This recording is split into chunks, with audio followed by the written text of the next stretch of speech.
Hi friends, எல்லாருக்கும் வணக்கம். Welcome to Spice and Life Canada Tamil Vlogs. இன்னைக்கு நம்ம பார்க்க போறது ஒரு ரெசிபி வீடியோ தாங்க. இதில் நம்ம பார்க்க போறது பனீர் டிக்கா.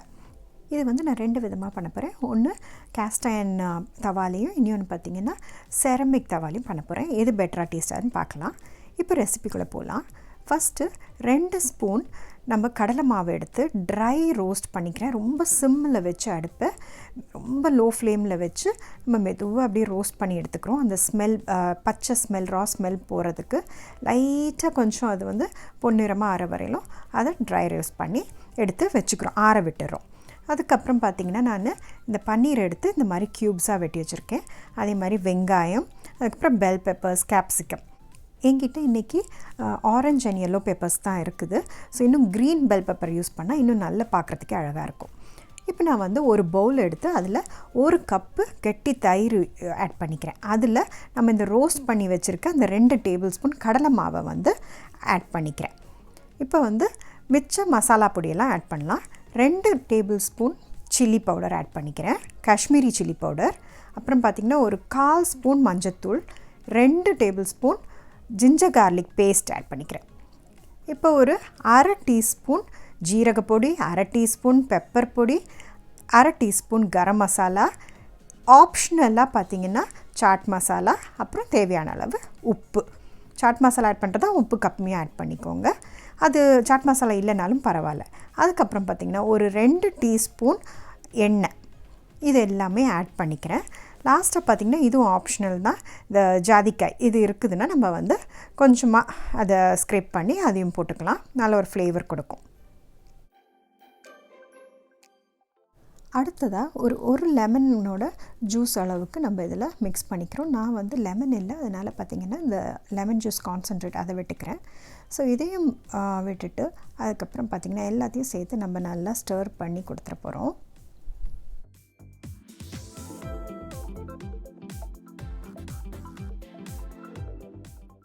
எல்லாம் நல்லா மிக்ஸ் ஆகி நல்லா இந்த பேஸ்ட் வந்துருச்சு பாருங்கள். இப்போ இந்த ஸ்டேஜில் நம்ம எல்லாம் டேஸ்ட் பண்ணி பார்த்துட்டு ஏதாவது தேவைன்னா இந்த ஸ்டேஜில் ஆட் பண்ணிக்கலாம், உப்பு காரம் பார்த்துட்டு. இப்போது நம்ம வெட்டி வச்சுருக்க அந்த பன்னீர் க்யூப்ஸை இதில் ஆட் பண்ணிக்கிறோம். ஆட் பண்ணிவிட்டு நல்லா வந்து மிக்ஸ் பண்ணிக்க போகிறேன். இது வந்து பார்த்திங்கன்னா மிக்ஸ் பண்ணிவிட்டு நம்ம ஊற வைக்கிறது, அதில் தான் இதனோட ஆக்சுவல் டேஸ்ட்டே பார்த்திங்கன்னா. ஸோ மினிமம் ஒரு 1/2 ஹவராவது நம்ம ஃப்ரிட்ஜில் ஊற வைக்கிற மாதிரி, அந்த மாதிரி டைம் நம்மளுக்கு இருந்தால் தான் இதனோட டேஸ்ட் கிடைக்கும். ஸோ பாருங்கள், நல்ல பன்னீர் வந்து எல்லா சைட்ஸும் கோட் ஆகிற மாதிரி ஃபுல்லாக மிக்ஸ் பண்ணி கொடுக்குறேன் நான். ஸோ இல்லைன்னா இது வந்து இன்றைக்கி பண்ண போகிறோம் அப்படின்னா நம்ம முந்தின நாளே வந்து இதை இந்த மாதிரி மிக்ஸ் பண்ணி மேரினேட் பண்ணி ஃப்ரிட்ஜில் வச்சிட்டாலும் ரொம்ப சூப்பராக இருக்கும் இது பார்த்திங்கன்னா. இப்போ நான் வந்து அந்த வெட்டி வச்சுருக்க கேப்சிகம் அண்ட் ஆனியன்ஸ் இதெல்லாமும் ஆட் பண்ணி எல்லாம் சேர்த்து இப்போ நல்லா மிக்ஸ் பண்ணிவிட்டு இப்படியே கொண்டு போய் ஃப்ரிட்ஜில் வச்சு ஒரு 1/2 ஹவர் ஊற விட்டுற போகிறேன். இப்போ பார்த்திங்கன்னா நான் ஆல்ரெடி இந்த உடன் ஸ்கியூவர்ஸை வந்து தண்ணியில் போட்டு ஊற வச்சுருந்தேன். ஸோ இப்போ 1/2 ஹவர் ஆயாச்சு. இப்போ நம்ம எடுத்து அந்த பன்னீர் அதெல்லாம் எடுத்து இந்த ஸ்கியூவர்ஸில் நம்ம இப்படியே ஃபுல்லாக த்ரெட் பண்ண போகிறோம். ஸோ இந்த ஸ்டார்டிங்கில் பார்த்திங்கன்னா கொஞ்சம் நான் வந்து கேப் விட்டுடுறேன். ஸ்டார்டிங்லேயும் சரி எண்டிங்லேயும் விட்டுட்டா ஈஸியாக இருக்கும் பிடிச்சி சாப்பிட்றதுக்கெல்லாம், கிட்ஸுக்கும் கூட. ஸோ ஃபஸ்ட்டு நான் ஸ்டார்ட் பண்ணுறது ஒரு அந்த வெங்காயம் பீஸோடு ஆரம்பிச்சிருக்கேன். அடுத்ததாக பார்த்திங்கன்னா ஒரு கேப்சிகம் பீஸ், அதுக்கு அடுத்தது பன்னீர். ஸோ இதே மாதிரி நான் இதை ரிப்பீட் பண்ணி உங்களுக்கு அந்த எண்ட்லேயும் கொஞ்சம் ஸ்பேஸ் இருக்க அளவுக்கு நம்ம இந்த மாதிரி இதை வந்து த்ரெட் பண்ணி இதில் வச்சுக்கலாம். இந்த ஒரு பீஸுக்கும் நடுவில் பார்த்திங்கன்னா நான் கொஞ்சம் கேப் விட்டுருக்கேன். இந்த மாதிரி ரொம்ப ஒட்டி பண்ணிவிட்டால் உங்களுக்கு அது குக் ஆகும்போது எல்லா சைடும் ஈவனாக ஆகாது. ஸோ அதனால் கொஞ்சம் இந்த மாதிரி லைட்டாக கேப் இருந்துச்சுன்னா நம்மளுக்கு நல்ல ஈவனாக இந்த பன்னீர், இந்த வெங்காயம், கேப்சிகம் எல்லாமே நல்லா குக் ஆகி வந்துடும். ஸோ இது ஃபுல்லாக இந்த மாதிரி பண்ணிவிட்டு நான் உங்களுக்கு எல்லா ஸ்கியூவர்ஸையும் இந்த மாதிரி த்ரெட் பண்ணி முடிச்சுட்டு நான் காட்டுறேன்.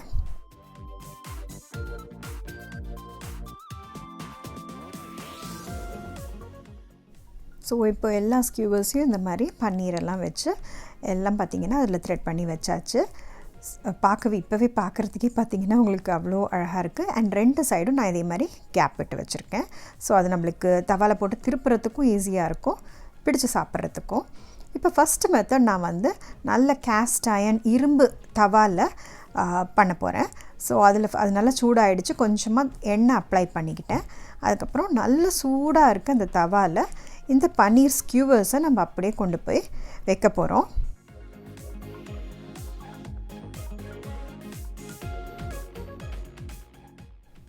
எல்லா ஸ்கியூவர்ஸையும் இந்த மாதிரி வச்சுட்டு நம்ம டிஸ்டர்பே பண்ணாமல் அட்லீஸ்ட் ஒரு 3 மினிட்ஸ் நம்ம அப்படியே விட போகிறோம். பார்த்திங்கன்னா இதுக்கு நடுவில் அதை போட்டு திருப்பிட்டு எதாவது ட்ரை பண்ணிகிட்டு இருந்தால் எல்லாம் அந்த நம்ம மசாலா பேஸ்ட் இருக்குது பாருங்கள், அது எல்லாமே நம்மளுக்கு தவாவில் ஒட்டிக்கும். ஸோ இரும்பு தவா அந்த மாதிரி யூஸ் பண்ணுறதோட ட்ரிக்கே பார்த்திங்கன்னா ஃபஸ்ட்டு நல்லா சூடாக இருக்கணும் தவா.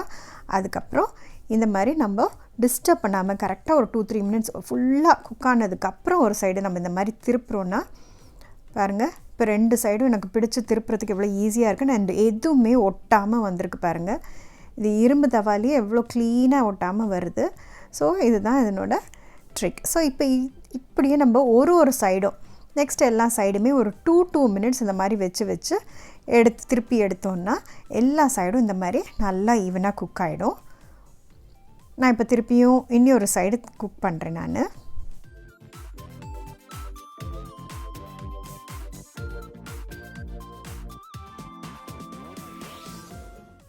இந்த ஒரு சைடு குக்கான சைட் பார்த்திங்கனாலே உங்களுக்கு தெரியும். அந்த நல்ல அந்த என்ன சொல்கிறது, நல்ல குக்காகி அந்த ப்ரௌன் வந்துருச்சு பாருங்கள். நல்ல ஸ்மெல்லும் கூடங்க. அந்த அனியன் நம்ம அந்த இது பக்கோடா அதெல்லாம் போடும்போது என்ன மாதிரி ஸ்மெல் வருமோ அந்த மாதிரி நல்ல ஒரு அனியன் வந்து நல்லா குக் ஆனோடனே அந்த ஒரு ஸ்மெல்லும் வருது. ப்ளஸ் பன்னீர்னு ஸ்மெல்லுன்னு இல்லை, பட் ஆனால் வந்து அந்த உங்களுக்கு நல்லா அது குக் ஆகுதுன்றது நம்மளுக்கு தெரியுது பார்த்திங்கன்னா. ஸோ இதே மாதிரி நான் 4 சைடையும் இப்போ குக் பண்ணிட்டேன். அவ்வளோதான், 4 சைடும் குக் பண்ணி முடிச்சாச்சு. இப்போ பாருங்கள், இதுதான் ஃபினிஷ்ட் ப்ராடக்ட். நல்ல உங்களுக்கு அந்த கலரும் கிடச்சிருச்சு. நம்ம அந்த ஒரு தண்டூரி அந்த டிக்கா பர்ன்ட் அந்த எஃபெக்ட் இருக்கும் பாருங்கள், அதுதான் இதனோட டேஸ்ட் ஃப்ளேவரே என்ஹான்ஸ் பண்ணுறது. அந்த டிப்ஸ் எல்லாம் அந்த பர்ன்ட்டாக இருக்க அந்த ஒரு ஃப்ளேவர் தான். ஸோ இந்த பன்னீர் டிக்கா இப்போ கேஸ்ட் அயனில் இந்த மாதிரி ரெடி பண்ணியாச்சு. பார்க்கவே சூப்பராக இருக்குது. நான் இதை ரெடி பண்ணி ஆக்சுவலி லஞ்சுக்கு சாப்பிடலாம் அப்படின்னு தான் வச்சுருந்தேன். பட் ஆப்படைசர் மாதிரி 10 நிமிஷத்தில் அவ்வளவும் காலி ஆயாச்சுங்க. ஆளுக்கு ஒரு ஸ்கியூர் எடுத்துகிட்டு போய் முடிச்சாச்சு. ஸோ இப்போ நான் அடுத்த நாள் இது செகண்ட் பேட்சை வந்து நான் ட்ரை பண்ணுறேன். பட் இப்போ நான் ட்ரை பண்ணுறது இந்த செரமிக் தவாலேயே நான் ட்ரை பண்ணுறேன். இது பார்த்திங்கன்னா எனக்கு அடுப்போடு வந்த அந்த தவா. ஸோ இது நல்லா heavy bottom and all that, but nonstick இது. ஸோ இதில் ட்ரை பண்ணால் ஃப்ளேவர் எப்படி இருக்குது, ஏதாவது டிஃப்ரென்ஸ் இருக்கா அப்படின்னு பார்க்கணுன்றதுக்காக நான் இதையும் ட்ரை பண்ணுறேன். உங்களுக்கு கடைசியில் சொல்கிறேன் எது எனக்கு ரொம்ப பிடிச்சிருந்துச்சு அப்படின்றத. ஸோ அதே மாதிரி இது நல்லா ஹீட் பண்ணதுக்கப்புறம் லைட்டாக ஆயில் அப்ளை பண்ணிக்கிட்டேன். ஆயிலும் சூடான உடனே அதுக்கப்புறம் இந்த ஸ்கியூவர்ஸை அதே மாதிரி 4 ஸ்கியூவர்ஸ் யூஸ் பண்ணியிருக்கேன். வச்சு ஒரு சைடாக திருப்பி வச்சு நான் குக் பண்ணிகிட்ருக்கேன். போன இதில் சொன்ன மாதிரியே பார்த்திங்கன்னா நான் ட்ரை பண்ணி பார்க்குறேன், எடுக்கிறதுக்கு வரல. ஸோ அதனால் கொஞ்சம் இந்த ஸ்பேச்சுலோட ஹெல்ப்போடு லைட்டாக இலக்கி விட்டுட்டு அதுக்கப்புறம் நான் திருப்புறேன். நான் கேஸ்ட் அயர்ன் பேனில் வச்ச மாதிரியே பார்த்திங்கன்னா அந்த தவாவில் வச்ச மாதிரியே 3 மினிட்ஸ் கழிச்சு தான் அதை திருப்பிட்டுருக்கேன். பட் இது லைட்டாக இந்த மாதிரி ஷேக் பண்ணிவிட்டு எடுத்தோன்னே வந்துருச்சு. ஆனால் பாருங்கள், திருப்பியும் இந்த 2 இதுவும் அந்த மாதிரி ஈஸியாக வரல. ஸோ எனக்கு பெட்டர் எஃபெக்ட் பார்த்திங்கன்னா கேஸ்ட் அயர்ன் தவாவில் தான் கிடச்சிச்சு. ஸோ லைட்டாக இதே மாதிரி ஸ்பேட்டில் வச்சு கொஞ்சம் அப்படியே இலக்கி விட்டுட்டு அதுக்கப்புறம் நான் திருப்பியும் இது மாதிரி திருப்பி விட்டு குக் பண்ணிட்டேன்.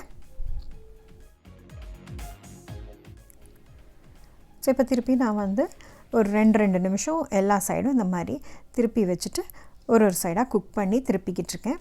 பட் எனக்கு காஸ்ட் அயர்ன் தவாவில் பார்த்திங்கன்னா இன்னும் நல்லா கொஞ்சம் சீக்கிரமாகவே இந்த குக் ஆகிடுச்சு அப்படின்ற மாதிரி ஃபீல் இருந்துச்சு. இதில் எனக்கு கொஞ்சம் நேரம் இன்னும் டைம் எடுத்துச்சு. ஸோ ஒரு சைடும் ஒரு 3-4 மினிட்ஸ் எனக்கு போட வேண்டியதாக இருந்துச்சு. ரொம்ப டைம் கன்சியூமிங்காக இருந்துச்சு இது பார்த்திங்கன்னா. ஸோ ப்ரெஃபரபிளி கேஸ்ட் அயர்ன் தவாவில் பண்ணுற டிக்கா தான் குக்கிங் மெத்தடுக்கு பார்த்திங்கன்னா எனக்கு பிடிச்சிருந்துச்சு. ஸோ இப்போ இந்த ஸ்கியூவர்ஸ் எல்லாம் ரெடி ஆயாச்சு. நம்ம பன்னீர் டிக்கா செரமிக் தவாலையும் நம்ம ரெடி பண்ணியாச்சு. ஸோ பை டேஸ்ட்டுன்னு பார்த்திங்கன்னா கண்டிப்பாக ஹேண்ட்ஸ் டவுன் பார்த்திங்கன்னா கேஸ்ட் அயர்ன் தவாவில் பண்ண அந்த பன்னீர் டிக்கா தாங்க சூப்பராக இருந்துச்சு. டேஸ்ட் அந்த ஃப்ளேவர் என்னமோ சேம் அதே தான் நம்ம யூஸ் பண்ணியிருக்கோம். அதே பேட்ச் தான் முந்தின நாளும் அடுத்த நாளும் நான் பண்ணியிருந்தேன். பட் அதனோட ஃப்ளேவர் சூப்பராக இருந்துச்சு. பட் 2 ஸ்டைலில் பண்ணதையுமே பார்த்திங்கன்னா பசங்களாம் ரொம்ப விரும்பி சாப்பிட்டு டக்குன்னு முடிச்சிட்டாங்க. இந்த வீடியோ உங்களுக்கு பிடிச்சிருக்குன்னு நினைக்கிறேன். பிடிச்சிருந்தா நம்ம சேனலுக்கு சப்ஸ்கிரைப் பண்ணி லைக், ஷேர் அண்ட் கமெண்ட் பண்ணுங்கள். தேங்க்ஸ் ஃபார் வாட்சிங்.